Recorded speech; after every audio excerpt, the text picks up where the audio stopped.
cerita Nabi, cerita orang-orang besar. Orang-orang besar akan bercerita tentang orang-orang besar. Ya, begitu. Makanya Allah Maha Pencipta, karena Allah memang benar-benar pencipta, nggak main-main. Allah selalu cerita tentang langit dan bumi. Inna fi khalqis samawati wal ard lillahi ma fis samawati wa ma fil ard wa in tubdu ma fi anfusihim. Begitu. Ya. Jadi Allah memang benar-benar pencipta. Kalau orang yang Tuhan bodoh, Tuhan yang dari manusia, seperti yang kita baca Kongfusu, Lao Tse, kita udah lewat itu di video selanjutnya, yang lalu 50 sekian. Lao Tse punya 1500 lebih tentang kalimat hikmah. Tapi nggak pernah dia menceritakan tentang aku menciptakan langit, bumi itu begini dicipta, nggak berani dia. Karena bukan wawasannya. Plato, kira-kira saja tuh Plato, Aristo, ya, Kongfusu, Buddha. Tapi kalau Allah menciptakan langit dan bumi dan dia berani bercerita karena benar-benar pencipta, Khalik. Ya. Rasulullah berani menceritakan karena diizinkan. Seperti contoh, aku diizinkan untuk menceritakan pemikul arsy, malaikat-malaikat pemikul arsy yang tinggi sekali, ya, yang antara jarak ujung telinganya sampai pundaknya bertahun-tahun perjalanan, akhirnya besar sekali. Itu diizinkan Rasulullah bercerita, bukan asal-asalan. Ya, sebab itu orang Islam orang yang paling bersyukur seharusnya. Saya belajar fisika 4 tahun lebih, 5 tahun mungkin, ya, belajar integral, diferensial integral sampai kelipatan berapa, sampai puyeng.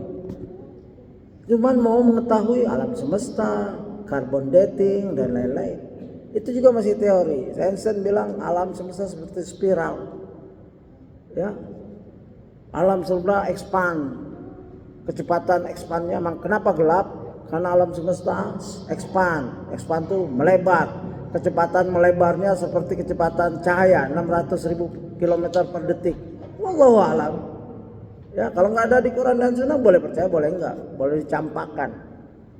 Ya, apalagi saintis banyak bohongnya, bilangnya ke bulan, katanya ke mall, bisa juga kan di filmin, ya itu banyak. Jadi kita kecuali ada saintis yang Islam yang disumpah dia cerita, silahkan. Ya, jadi di guru juga jangan terlalu membawa murid kepada kecintaan kepada sains, ya, sehingga melebihi ilmu pengetahuan dari sains modern diterima lebih dari Quran dan Sunnah. Tidak. Ya.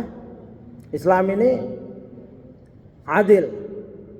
Yang benar sains, ya, sesuai dengan Quran kita benarkan. Baik teori embrio dan lain-lain. Nah, sejarah Habasyah itu banyak ditulis. Di sini yang nulis sudah lama dia nulis, ya. Tahun 1684, ya, London. Ya, saya dapat yang tertua ini tulisannya, ya, untuk baca sendiri, ya. Dan alhamdulillah masih kita bisa dapatkan. Sekarang ini mudah sekali, seperti tadi yang saya bacakan. Ya, Ustadz, saya lihat referensinya adalah Al-Bidayah wa Nihayah. Antum gak punya bukunya, gampang, di-search saja Al-Bidayah wa Nihayah Ibnu Katsir, lihat halamannya, bagiannya, Google atau minta chat GPT dengan syarat akurat, ya, mintanya juga harus pinter, jangan minta gitu saja. Chat GPT salah satu hal yang memberi informasi bagi yang pintar nanyanya, ya pintar jawabannya. Ya, bagi yang asal-asalan, ya asal-asalan juga. Ya. Nih, saya contohkan nih. Tolong jelaskan bangsa Habasyah atau Ethiopia pada abad ke-6 sebelum Nabi Muhammad SAW diutus dari kitab sejarah Islam seperti Fathul Bari, Bidayah wa Nihayah serta Tahrik At-Tabari. Kan nanya ini perlu ilmu kan? Tahu nggak dia Bidayah wa Nihayah karangan siapa? Tahu nggak dia Tarik At-Tabari? Lit-Tabari. Tahu nggak dia apa Fathul Bari? Kenapa saya minta di Fathul Bari? Karena Asqalani konsisten dalam mensyarah hadis. Jika ada hadis dia terangkan sisi-sisi sejarahnya dan lain-lain. Dan dia dari hadis pertama sampai hadis terakhir sama. Ya, ada mensyarah hadis pertama semangat, 100 semangat, 200 semangat, begitu sudah hadis yang 1000 asal-asalan saja. Itu ulama besar, kita hormati. Daripada kita satu hadis saja kita nggak bisa sarah kan. Ya, ada yang Fathul Bari terkenal, ya, yang membayar hutang-hutang umat Islam, Fathul Bari. Ya, tidak ada al-fat pembukaan setelah Fathul Bari. Semua pensyarah begitu. Ya, yang paling terkenal adalah Fathul Bari. Ada Kirmani, ada Ibnu Batal, ada Aini. Ya, itu pensyarah-pensyarah besar Sahih Bukhari. Ya. Apa yang dikasih ChatGPT? Ya, kita diskusikan ini sebagai ilmu ya, sebagai terobosan dalam membaca, jadi nggak bosan. Membaca sejarah sendirian tuh bosan. Saya pencinta sejarah dari SMP, selalu clipping dapat nilai 9-10. Tetapi saya nyasarnya ke teknik. Ya, begitu. Ya, alhamdulillah nggak harus jadi kuliah di sejarah. Kita jadikan sebagai bahan tambahan. Ya. Begitu. Berikut sejarah singkat Habasyah awal abad ke-6 hingga sebelum kenabian. Kerajaan Aksum Abyssinia pada awal abad ke-4 Masehi. Raja Ezana dari Aksum resmi memeluk agama Kristen dan menjadikan Miasitim, aliran gabungan kodrat ilahi insani, sebagai agama resmi kerajaan. Nah, bahasa ini mulai dikenal luas oleh bangsa Arab sebagai sebutan untuk wilayah itu, termasuk Eritrea dan Ethiopia modern. Penduduknya mayoritas beragama Kristen Koptik sejak masa Aksum. Karena dia Kristen, maka hubungan dengan Barat dekat. Karena Eropa juga Romawi beragama Kristen. Jadi mereka dekat sekali. Karakter bangsa dan raja. Bangsa Habasha dikenal sebagai keturunan Semit dengan bahasa Amhara yang dekat dengan bahasa Arab. Mereka dikenal ramah, toleran, dan adil. Karena itu Rasulullah SAW menganjurkan hijrah ke sana. Raja yang memerintah saat itu bernama Ashama ibnu Abjar atau disebut Al-Najasi oleh sumber Arab. Dikenal karena integritas dan kebijaksanaannya. Waktu dia dihujat oleh rakyatnya karena dia petinggi Kristen, raja lagi. Apa kamu meninggalkan agama Kristen? Ya, agamaku, keyakinanku, apa yang ada di sini. Ada seorang kiai, ulama di Australia dari Syria, bapaknya tuh ahli syair Syria, tokoh syair-syairnya, saya cuma nggak dapet. Ya, dia bilang, dia cerita tentang An-Najasi, dia menulis asyhadu alla ilaha illallah asyhadu anna muhammadar rasulullah, ditaruh di kantongnya. Begitu rakyatnya menghujat, karena mau dibunuh itu, ya. Imanku apa yang ada di sini. Ya, padahal dia tulis asyhadu alla ilaha illallah wa asyhadu anna muhammadar rasulullah. Tapi jangan percaya saja karena saya belum selidiki dan dia juga nggak ngasih referensinya. Jika antum mendapatkan berita ini kasih tahu karena saya ingin sekali. Ya, mudah-mudahan ada di kitab mana gitu. Walaupun lemah sejarah, kadang-kala lemah pun boleh diambil. Ya, demikian. Sudah 1 jam. Ada pertanyaan lagi? Ada pertanyaan nggak? Ya, silakan. Selama ini kan kita dengar cerita Habasyah para sahabat. Saya terkait beberapa tahun mereka kan tinggal di Habasyah ya, para sahabat. Mungkin ada cerita nggak bisa bagaimana interaksi muamalah ada dalam masa-masa sebelum pindah ke Madinah di sana. Ya,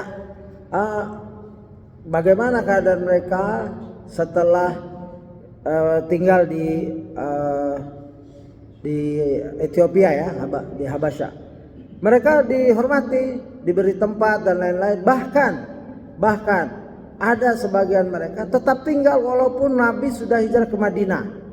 Mereka tetap di situ, masih takut, belum yakin kekuatan Nabi. Ya, jadi mereka nyaman di sana. Tidak ada murtad, tidak ada beritanya mereka juga masuk Kristen, satu pun tidak ada. Ya saya belum dapatkan, mungkin ada tapi tidak tercatat, atau ada saya yang belum dapat. Siapa namanya masuk Kristen, kenapa begitu? Yang jelas mereka diantaranya Utsman bin Affan dan istrinya, anak Rasul, ya. Dan berita di bukunya Ustadz, yaitu diceritakan bahwa yang diutus pertama orang bangsawan, bukan orang-orang miskin, karena hijrah perlu uang. Makanya kalau hijrah cuma orang miskin baru sampai bandara udah dipulangin, nggak mampu beli tiket kan, ke bandaranya aja numpang. Ya kalau sekarang nih hijrah begitu, harus punya duit. Jihad tuh harus punya duit. Ada sahabat Nabi yang nangis, Rasulullah sabar, isbir. Kenapa kamu? Aku tidak bisa ikut jihad denganmu. Aku tidak punya kuda, tidak punya pedang. Ya Rasulullah, sudah, doa saja. Ya ada nanti teman, kamu nggak punya pedang ya? Ini kamu nggak punya kuda, ini begitu. Jadi kekayaan itu penting dalam menyebarkan agama Islam. Ya, kalau orang miskin ya kemampuannya kecil. Ya sebagaimana yang saya kutip, al-faqihu tajirun khairan min faqih ghairu tajir. Seorang ulama dikutip oleh Ustadz Reza Basalama di grup. Ya saya kutip, saya cari, yaitu kaul itu diucapkan, dan teman-temannya sahabatnya kurang senang. Ya seorang faqih yang kaya lebih baik daripada faqih tapi nggak kaya. Kami nggak senang berita itu. Tapi kenyataannya benar. Ya seperti muhaddis besar dari India, Hasan Khan, itu ulama hadis dinikahi oleh ratu atau permaisuri atau pangeran, ya kalau pangeran kan princess, ya kaya India. Lalu dia sebarkan ilmu, dia yang salah satu yang berjasa mencetak Fathul Bari, dia usahanya uang dan dibagikan gratis. Ya buktinya dakwanya Saudi beda sama kita. Dia bikin sekolah, dia undang, dapat beasiswa ke Madinah dan lain-lain. Kalau saya lihat, saya belum pernah ke Madinah University, tapi mirip-mirip di Melbourne Uni, seperti itu fasilitasnya. Ya, gedungnya megah, tinggi-tinggi, suara nggak terdengar, ya begitu. Melbourne Uni, terus ada Victoria University, terus Curtin University, itu besar-besar di sana. Ada Adelaide University, itu besar-besar, gedung istilah Inggris, buatan Inggris, gitu. Nah, yang hijrah ini orang-orang kaya, maka kehidupannya nyaman di sana, punya duit, dia nggak minta-minta, nggak menyusahkan negara yang dikunjungi, mereka aman, beragama aman. Tadi di depan rajanya langsung saja nggak sujud. Kenapa? Ditanya, dijelas. Jadi jangan takut, berbuat tuh jangan suuzon pada Allah. Ya antum belum apa-apa, oh nanti dilarang nih kalau sholat nih, mau rapat. Soekarno pernah rapat besar di Rusia, ya itu di situ udah ada peraturan, negara-negara utusan tidak boleh bicara agama. Begitu sholat dia berdiri, mau kemana? Saya mau sholat. Kaget itu. Ini komunis ini. Ya. Raja presiden Rusia kaget, mau kemana Tuhan? Saya mau sholat. Itu ya alhamdulillah, rahimahullah, semoga Allah mengampunkan dosa-dosanya. Itu tauhid dia tegakkan sebagaimana Ja'far. Dan itu sebelum dia ke Rusia, dia bilang, aku nggak akan ke Rusia sebelum engkau menemukan kuburnya Imam Bukhari radhiyallahu anhu, rahimahullah.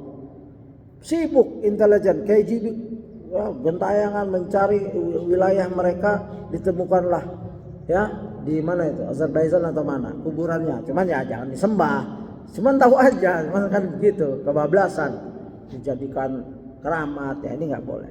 Jadi situasi Muslim di Habasyah aman, nyaman, bahkan Rasulullah sudah hijrah ke Madinah, mereka sebagian ada yang langsung balik ke Madinah karena sudah aman, ada yang masih hidup. Kalau ada yang murtad tidak ada beritanya, dan insya Allah tidak ada. Yang jelas mereka aman, tentram. Wallahu a'lam. Silakan jika ada pertanyaan lagi. Ini sudah 1 jam ya. Baik, demikian kajian kita hari ini, semoga bermanfaat untuk kita semua. Dan jika membaca sirah jangan terlalu ketat, sebagaimana membaca sarah hadis atau hadis. Sirah ada kelonggaran sebagaimana Ustaz pemilik buku ini, penulis, ya, di mukadimahnya dijelaskan di video-video nomor berapa gitu. Sirah, Quran, hadis, sahih, hasan, ya, dhaif jika dhaifnya tidak berhubungan dengan akidah, sekedar tempat, waktu. Misalkan Rasulullah pergi ke Habasyah, ini Habasyah atau mana, begitu nggak apa-apa. Hadis-hadis dhaif bisa dipakai untuk menentukan tempat, waktu. Nggak tepat nggak apa-apa, ya. Didampingi sirah kita udah komplit, ada sudah diterjemahkan tuh. Tariq At-Tabari yang belum terjemahkan di Indonesia sudah terjemahkan bahasa Inggris, sudah lama, tapi oleh orientalis. Saya sudah download semua itu. Ada leksikon ini sekitar 30 tahun penulisnya menerjemahkan kata-kata Arab. Dia tinggal di Arab, tidak keluar kecuali makan, balik lagi. Orang agama Kristen zaman kerajaan Inggris, dia nulis sampai berapa puluh A, B, C. Leksikon tuh seperti mausu'ah, kamus Arab Inggris. Mereka mendahului tahun berapa sudah, ya. Nanti saya tampilkan sekali-sekali biar kita akurat dan cinta ilmu. Ya, ada Tariq At-Tabari, ada Al-Bidayah wa Nihayah, ada Tariq Al-Kabir li Imam Bukhari, dan banyak ahli-ahli sejarah yang menulis. Dan kita alhamdulillah ada putra Indonesia Salafi yang sangat berjasa, menurut saya sangat berjasa, ya. Hanya Allah yang tahu, kita tidak mensucikan seorang melebihi dari Allah, ya. Kita mohon ampun jika tidak tepat, tapi saya lihat karya-karya beliau dalam segi akidah mumpuni, sejarah, hadis, nasihatnya juga, dan orangnya masih hidup. Makanya kita tidak boleh memuji berlebihan karena seorang bisa berbolak-balik, ya. Makanya doanya beliau pasti berdoa, ya muqallibal qulub tsabbit qalbi ala dinik, ya musyarrifal qulub sarif qulubana ala ta'atik. Subhanakallahumma wa bihamdika asyhadu an la ilaha illa anta astaghfiruka wa atubu ilaik. Assalamualaikum warahmatullahi wabarakatuh.